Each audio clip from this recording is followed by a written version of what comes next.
Ijtimoiy tarmoqlarda shu kabi videolar sizning yuragingizga qo'rquv va g'ulg'ula solyaptimi? Aslo xavotir olmang. Kichkina faoliyatimiz davomida 500 ga yaqin aristonlar bilan ishladik. 500 ga yaqin aristonlarni tozaladik, remontini qilib berdik. Hozirda ham Toshkent bo'ylab o'z faoliyatimizni olib boryapmiz. O'zimning xolis tavsiyalarimni va sizlarga bo'lgan kichkina yangiligimni ham video oxirida aytib o'taman. Videoni oxirigacha ko'ring. Aristoni borlar va ariston olmoqchi bo'lganlarga men o'z faoliyatimdan kelib chiqib aytamanki, bu reklama emas, shunchaki xolis sizlarga maslahatim. Royal aristonlarni olishingizni maslahat beraman, chunki faoliyatim davomida men ko'rgan aristonlar ichida o'zini yaxshi saqlab turadigan, qancha bosim bo'lsa ham chidab beradigan Royal aristonlari ekan degan o'zimcha xulosaga keldim. Men bu gapim bilan boshqa ariston firmalarini yomonlamoqchi emasman. Faqatgina Royal o'zimizda Artelda ishlab chiqarayotgan aristonlarni o'zimcha men yaxshi ariston ekan degan fikrga keldim. Aristonimiz portlab ketadi degan fikrdan aslo yiroqlashing. Aristoningiz portlab ketmaydi. Men sizga hozir tushuntiraman. Ariston portlab ketishi uchun uning ichida gaz bo'lish kerak yoki qanaqadir havo bo'lish kerak. Suv bilan turgan narsa portlab ketmaydi. Yorilib ketishi mumkin, teshilib qolishi mumkin. U qachon?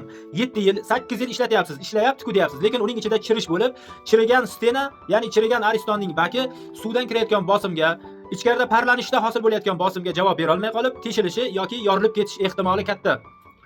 Sizlarga beradigan tavsiyalarim 2 yilda tozalatib turing. Artizandan, yer ostidan suv tortayotganlar bo'lsa, o'sha suvdan foydalanayotganlarga 1,5 yilda tavsiya qilamiz. Chunki suvimiz toza-ku, qo'limizga olganimizda top-toza deysiz. U ichkaridagi nakib o'tayotgan suvdan hosil bo'lmaydi. Ichkaridagi qaynash jarayonida hosil bo'ladi. Va ichkarida qaynash jarayonida hosil bo'lgan nakib tenning atrofini chiritib qo'yadi va ten teshilgandan keyin tokni suvga berib, suv orqali sizga kelib tegishi mumkin o'sha tok. Va hosil bo'lgan nakib devorlarni ham chiritishi mumkin. 2 yilda, 1,5 yilda tozalatib, vaqtida e'tibor berib tursangiz, ariston yangi holatdagiday turadi. Obratniy klapin necha marta takrorlayapmiz. Obratniy klapini bo'lmasa, albatta obratniy klapin qo'ydiring. Aristonlarda obratniy klapin juda katta vazifani bajaradi. Ya'ni himoya vazifasini bajarib beradi. Himoya vositasi vazifasini bajarib beradi. Ortiqcha bosimni chiqarib, sizni aristoningiz yorilib ketish xavfini oldini oladi. Aristonim qarsillagan ovoz chiqaryapti deganlar, suvingizda bosim katta. Aristoningiz shishib, kengayib turadi va siz smesitilda kranni ochganingizda ichkaridagi bosim pasayadi va shishib turgan metal yana o'z holiga qaytib, qasur-qusur degan ovoz beradi. Shu narsani ham yodingizda tuting.